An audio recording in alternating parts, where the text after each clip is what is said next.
Hello guys, welcome to my style kitchen. இன்னைக்கு நம்ம பார்க்க போகிறது நெத்தலி பொரியல் இல்லைன்னா தோரன். அப்போது அதுக்கு தேவையான என்னெல்லாம் இன்க்ரீடியன்ட்ஸ் நான் எடுத்திருக்கேன்னு பார்ப்போம். ஃபஸ்ட்டு வந்து நான் எடுத்திருக்கிறது கொஞ்சம் நெத்தலி. அதில் உள்ள போன் எல்லாம் நான் ரிமூவ் பண்ணி நீட்டாக க்ளீன் பண்ணி மஞ்சள் உப்பு போட்டு க்ளீன் பண்ணி வச்சுருக்கேன். அதுக்கப்புறம் வந்து 2 பெரிய சைஸு மிருங்கைக்காய் கட் பண்ணி வச்சுருக்கேன். அதுக்கப்புறம் கொஞ்சம் கறிவேப்பிலை, 2 வற்றல் மிளகு, அதுக்கப்புறம் ஒரு ஹாஃப் லெமன் சைஸ் புளியை ஊற வச்சுருக்கேன். ஹாஃப் லெமன் சைஸ் தான் எடுத்திருக்கேன், ஃபுல் லெமன் சைஸ் கிடையாது. அதுக்கப்புறம் ஒரு 3-4 பூண்டு கட் பண்ணி வச்சுருக்கேன். அதுக்கப்புறம் 10 or 12 அளவுக்கு சின்ன வெங்காயம் கட் பண்ணி வச்சுருக்கேன். அதுக்கப்புறம் ஒரு அரை கப் அளவுக்கு தேங்காய் எடுத்து வச்சுருக்கேன். அப்போ நம்ம செய்கிறதுக்கு முன்னாடி ஃபஸ்ட்டு இந்த தேங்காயில் கொஞ்சம் மசாலா நம்ம போடணும். அதை எப்படி பண்ண போகிறோன்னு பார்ப்போம். 1 டீஸ்பூன் அளவுக்கு மிளகாய்த்தூள், 1 டீஸ்பூன் அளவுக்கு மிளகாய்த்தூள் போட்டிருக்கேன். அடுத்து ஒரு 1/2 டீஸ்பூன் அளவுக்கு மல்லித்தூள் போடுங்க. அதுக்கப்புறம் ஒரு 1/4 டீஸ்பூன் அளவுக்கு மஞ்சத்தூள். இவ்வளோ போட்டுட்டு நம்ம இங்கே என்ன பண்ண போகிறோம்னா மிக்ஸ் பண்ண போகிறோம். கை வச்சே நல்லா மிக்ஸ் பண்ணிக்கோங்க.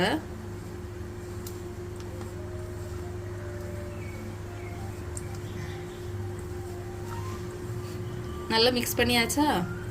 இனிதான் நம்ம நெத்தோலி பொரியல் பண்ண போகிறோம். ஒரு 3 டேபிள் ஸ்பூன் அளவுக்கு ஆயில் எடுத்திருக்கேன். நான் இங்கே வந்து கோகோனட் ஆயில் எடுத்திருக்கேன். உங்களுக்கு இருக்கிற ஆயில் நீங்கள் யூஸ் பண்ணிக்கோங்க, பிரச்சனை கிடையாது. அதுக்கப்புறம் என்னென்னா கொஞ்சம் கடுகு போட்டுக்கோங்க. அப்போ கடுகு பொட்டி வர்றதும் நம்ம என்ன பண்ணுவோம்னா அடுத்தது பண்ணுவோம்.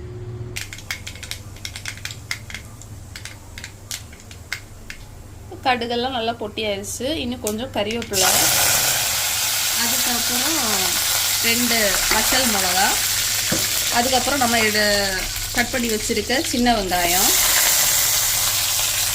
அதுக்கப்புறம் பூண்டு, இதெல்லாம் போட்டு நல்லா மிக்ஸ் பண்ணிக்கோங்க. ப்ரௌன் நிறம் எதுவும் ஆக வேணாம், கொஞ்சம் வெந்து கிடச்சா போதும். மீடியம் ஃப்ளேமில் தான் வச்சுருக்கேன்.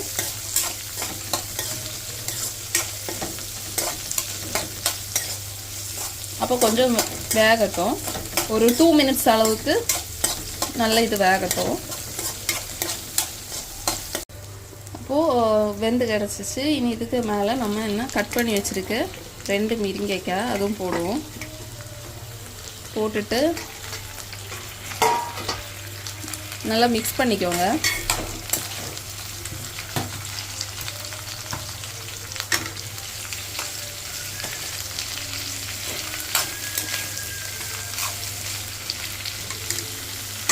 இந்த டைமில் தான் நம்ம உப்பு போடணும். நான் இப்போ 1 டீஸ்பூன் அளவுக்கு உப்பு போடுறேன்.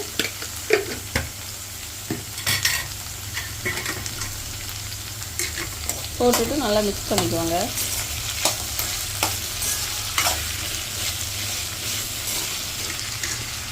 மிக்ஸ் பண்ணிவிட்டு ஒரு 1/4 கப் அளவுக்கு தண்ணி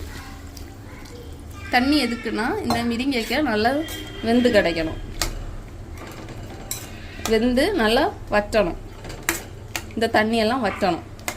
அதுக்கப்புறம் தான் நம்ம நெத்தோலியை போட்டு இந்த லாஸ்ட் நம்ம திருக்கி வச்சுருக்க தேங்காயும் போடுவோம்.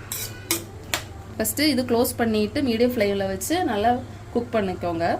அதுக்கப்புறம் நம்ம நெத்தலி போடுவோம். மிருங்கைக்கெல்லாம் நல்லா வெந்து நல்லா சாஃப்டாகி தண்ணியெல்லாம் நல்லா வற்றி இந்த கன்சிஸ்டன்சி இருக்கும் போது தான் நம்ம மீன் போடணும். அப்போது இந்த டைமில் தான் நான் மீன் போட போகிறேன்.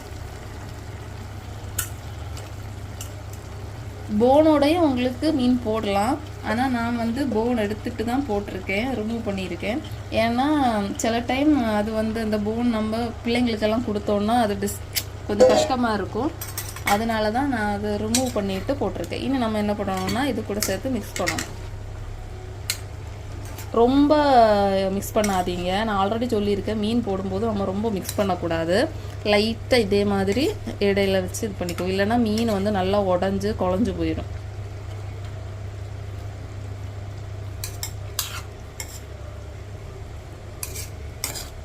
இவ்வளோ மீன்லேயே ஆல்ரெடி கொஞ்சம் தண்ணி வரும், அதனால் இன்னும் தண்ணி நம்ம ஊற்ற வேணாம்.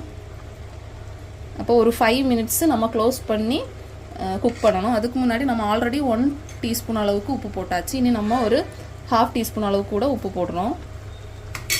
போட்டுட்டு லைட்டாக மிக்ஸ் பண்ணிக்கோங்க. லைட்டாக மிக்ஸ் பண்ண போதும். ஓகே, இனி நம்ம க்ளோஸ் பண்ணிவிட்டு ஒரு 5 மினிட்ஸ் குக் பண்ணணும். அப்போதைக்கு நெத்தோலியும் வெந்திருக்கும். அதுக்கப்புறம் நம்ம தேங்காய் போடுவோம். 5 மினிட்ஸ் ஆயிடுச்சு. மீனெல்லாம் நல்லா குக் ஆயிடுச்சு. மீனோட தண்ணி அந்த மிருங்காய் தண்ணி எல்லாம் கூட நல்ல ஃப்ளேவராக இருக்கும். இந்த டைம் பார்த்து நம்ம என்ன பண்ணோம்னா நம்ம மசாலா எல்லாம் மிக்ஸ் பண்ணி வச்சுருக்க தேங்காவை இது கூட மிக்ஸ் பண்ணிக்கோங்க.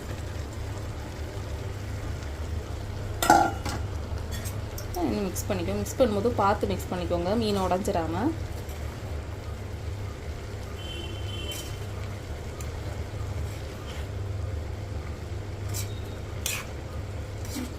இதே மாதிரி பொறுமையாக சைடை எடுத்து இதே மாதிரி மிக்ஸ் பண்ணணும்.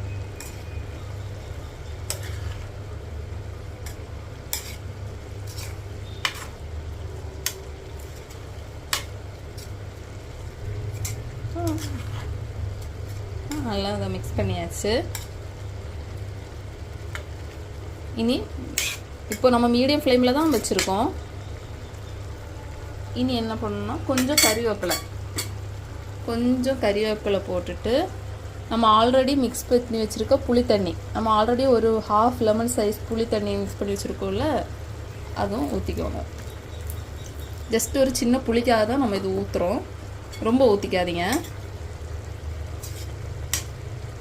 இனி என்ன பண்ணணும்னா க்ளோஸ் பண்ணிவிட்டு இந்த தண்ணியெல்லாம் நல்லா வற்றணும். நல்லா தண்ணி வற்றி இன்னும் ஒரு 4 or 5 மினிட்ஸு நல்லா க்ளோஸ் பண்ணி குக் பண்ணிக்கோங்க. மீடியம் ஃப்ளேமில் வச்சு குக் பண்ணிக்கோங்க. இடையிலெல்லாம் வந்து லைட்டாக இந்த தேங்காய் வந்து அடி பிடிக்காது இருக்கிறதுக்கு லைட்டாக ஸ்பூன் வச்சு இதே மாதிரி மிக்ஸ் பண்ணிக்கோங்க. அப்போ அடி பிடிக்காது. அப்போ இதெல்லாம் ஒன்று வற்றி நல்ல அந்த ஒரு பொரியல் கன்சிஸ்டன்சியில் வரணும். அப்போ நம்ம இது க்ளோஸ் பண்ணிவிட்டு நல்லா இந்த தண்ணியெல்லாம் நல்லா வற்ற வைக்கணும். வற்ற வச்சதுக்கப்புறம் நம்ம சர்வ் பண்ணிக்கலாம். 5 மினிட்ஸ் ஆயிடுச்சு. அப்போ பார்த்தாலே தெரியுது அந்த ஒரு பொரியல் ஸ்டைலில் தண்ணி எல்லாம் நல்லா வற்றி அந்த மீன், மிருங்கைக்காய், தேங்காய் எல்லாமே கலரெல்லாம் சேஞ்ச் ஆகி நல்ல ஒரு கன்சிஸ்டன்சியில் இருக்குது. அப்போது இதுதான் நெத்தோலி பொரியல். ரொம்ப டேஸ்ட்டாக இருக்கும். போன் எதுவுமே இல்லை. சின்ன பிள்ளைங்களுக்கு கொடுக்கலாம், பெரியவங்களுக்கு கொடுக்கலாம், எல்லாருக்குமே இதை நல்லா சாப்பிடலாம். அதனால் கண்டிப்பாக ட்ரை பண்ணுங்கள். கண்டிப்பாக ட்ரை பண்ணிவிட்டு கமெண்டில் எனக்கு போடுங்க. தேங்க்யூ.